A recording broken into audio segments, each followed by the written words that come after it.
ಈಗ ಜಾತಿ ಜನಗಣತಿಯ ಜಪ ಶುರುವಾಗ್ಬಿಟ್ಟಿದೆ ಕಾಂಗ್ರೆಸ್ನ ಅಧಿಕಾರದಲ್ಲಿರುವಂತ ಈ ಸರ್ಕಾರದಲ್ಲಿ. ಯಾಕೆ ಅಂತಂದ್ರೆ ಒಂದ್ ಕಡೆಗೆ ಮೂಢ ಅಸ್ತ್ರ ಇರೋ ವಿಚಾರದಲ್ಲಿ ಕಾಂಗ್ರೆಸ್ನಲ್ಲಿ ಮತ್ತೆ ಜಾತಿ ಜನಗಣತಿ ಗದ್ದಲ ಎದ್ದಿದೆ. ಮೂಢ ಬಿಕ್ಕಟ್ಟಿನ ನಡುವೆಯೇ ಜಾತಿ ಜನಗಣತಿ ವರದಿ ಜಾರಿಗೆ ಜಪವನ್ನ ಮಾಡ್ತಾ ಇದ್ದಾರೆ. ಮುಂದಿನ ಸಂಪುಟ ಸಭೆಯಲ್ಲಿ ಕಾಂತರಾಜು ವರದಿ ಬಗ್ಗೆ ಚರ್ಚೆಗೆ ನಿರ್ಧಾರವನ್ನ ಮಾಡ್ತಾ ಇದ್ದಾರೆ. ಅಕ್ಟೋಬರ್ 10ರಂದು ರಾಜ್ಯ ಸಚಿವ ಸಂಪುಟ ಸಭೆ ಸಾಧ್ಯತೆ ಇದೆ. ಅಕ್ಟೋಬರ್ 10ಕ್ಕೆ ಜಾತಿ ಜನಗಣತಿಯ ವರದಿ ಬಗ್ಗೆ ಸಂಪುಟ ಸಭೆಯಲ್ಲಿ ಹೈವೋಲ್ಟೇಜ್ ಚರ್ಚೆ ಕೂಡ ನಡೆಯಲಿದೆ. ವರದಿ ಜಾರಿ ಕುರಿತು ಸಿಎಂ ಹೇಳಿಕೆಯ ಬಳಿಕ ಪಕ್ಷದೊಳಗೆ ಪರ ವಿರೋಧ ಚರ್ಚೆ ಆರಂಭವಾಗುತ್ತೆ. ಅಹಿಂದ ವರ್ಗಗಳ ಕೈ ನಾಯಕರಿಂದ ಆದಷ್ಟು ಬೇಗ ವರದಿ ಜಾರಿಗೆ ಒತ್ತಾಯವನ್ನ ಮಾಡ್ತಾ ಇರೋದು. ಆದರೆ ಸಿಎಂ ಮತ್ತು ಅಹಿಂದ ನಾಯಕರ ಆತುರಕ್ಕೆ ಮೇಲ್ವರ್ಗದ ನಾಯಕರು ಬೇಸರವನ್ನ ವ್ಯಕ್ತಪಡಿಸ್ತಾ ಇದ್ದಾರೆ. ಕಾರಣ ಅವರಿಗೆ ಗೊತ್ತು ಆ ಸಮುದಾಯ ಹೇಗೆ ಅದಕ್ಕೆ ಉತ್ತರವನ್ನ ಕೊಡುತ್ತೆ ಅಂತ ಹೇಳಿ.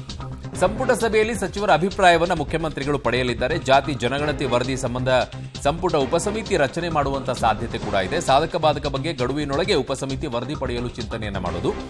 ಜಾತಿ ಗಣತಿ ವಿಚಾರದಲ್ಲಿ ಎಚ್ಚರಿಕೆಯಿಂದ ಹೆಜ್ಜೆ ಇಡುವಂತೆ ಡಿಕೆ ಸುರೇಶ್ ಅವರು ಅಪಸ್ವರ ಎತ್ತಿದ್ದಾರೆ. ಸಂಪುಟ ಸಭೆಯ ನಂತರ ಕಾಂಗ್ರೆಸ್ನ ಜಾತಿ ಜನಗಣತಿ ಕಿಚ್ಚು ಹೆಚ್ಚಾಗುವಂತಹ ನಿರೀಕ್ಷೆ ಇದೆ.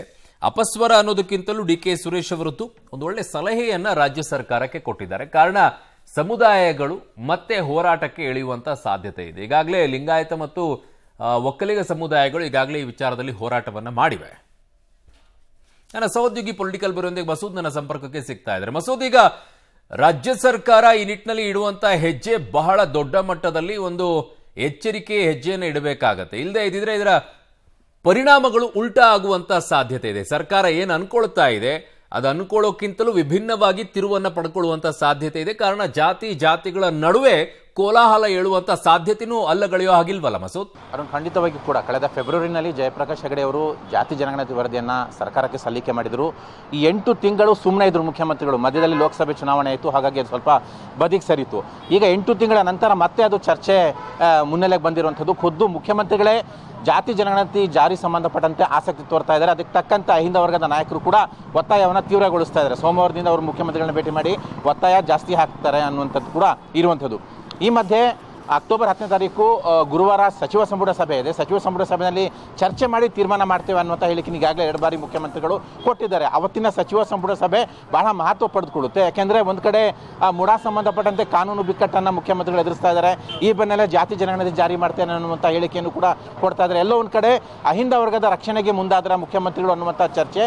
ಇದ್ರ ಜೊತೆಗೆ ಕಾಂಗ್ರೆಸ್ ಯಾವ ರೀತಿ ಸ್ವೀಕರಿಸುತ್ತೆ ಜಾತಿ ಜನಗಣತಿ ಜಾರಿ ಸಂಬಂಧಪಟ್ಟಂತಹ ವಿಚಾರ ಅನ್ನುವಂಥದ್ದು ಕೂಡ ಬಹಳ ಕುತೂಹಲ. ಒಂದು ಅಹಿಂದ ವರ್ಗಗಳು, ಅಹಿಂದೇತರ ವರ್ಗಗಳು, ಇವೆರಡೂ ವರ್ಗಗಳ ನಡುವೆ ಪರವಿರೋಧ ಚರ್ಚೆ ಈಗಾಗಲೇ ಆರಂಭ ಆಗಿದೆ. ಕಾಂಗ್ರೆಸ್ ನಾಯಕರು ಕೂಡ 2 ತಂಡದಲ್ಲಿ ಪರವಿರೋಧ ಚರ್ಚೆ ಮಾಡ್ತಾ ಇದ್ದಾರೆ. ಸಚಿವ ಸಂಪುಟ ಸಭೆ ನಂತರ ಏನಾಗುತ್ತೆ, ಜಾತಿ ಜನಗಣತಿ ಕಿಚ್ಚು ಇನ್ನಷ್ಟು ಜಾಸ್ತಿ ಆಗುತ್ತೆ ಕಾಂಗ್ರೆಸ್ನಲ್ಲಿ ಅನ್ನುವಂಥ ಚರ್ಚೆಗಳು ಕೂಡ ನಡೀತಾ ಇದ್ದಾವೆ. ಸದ್ಯಕ್ಕೆ ಸರ್ಕಾರ ಯೋಚನೆ ಮಾಡ್ತಾ ಇರುವಂಥದ್ದು ಸಂಪುಟ ಉಪಸಮಿತಿ ರಚನೆ ಮಾಡಿ ಆ ಗಡುವಿನೊಳಗೆ ಸಾಧಕ ಬಾಧಕ ಸಂಬಂಧಪಟ್ಟಂಥ ವರದಿ ಪಡ್ಕೊಂಡು ಅನಂತರ ತೀರ್ಮಾನ ಮಾಡಬೇಕು ಅನ್ನುವಂಥ ಚರ್ಚೆ ಇದೆ.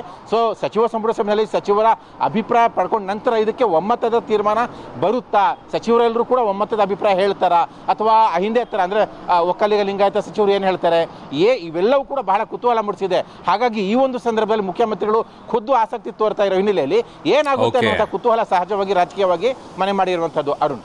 ಓಕೆ ಮಸೂದ್, ನಿಮ್ಮೆಲ್ಲ ಮಾಹಿತಿಗೆ ಧನ್ಯವಾದಗಳು.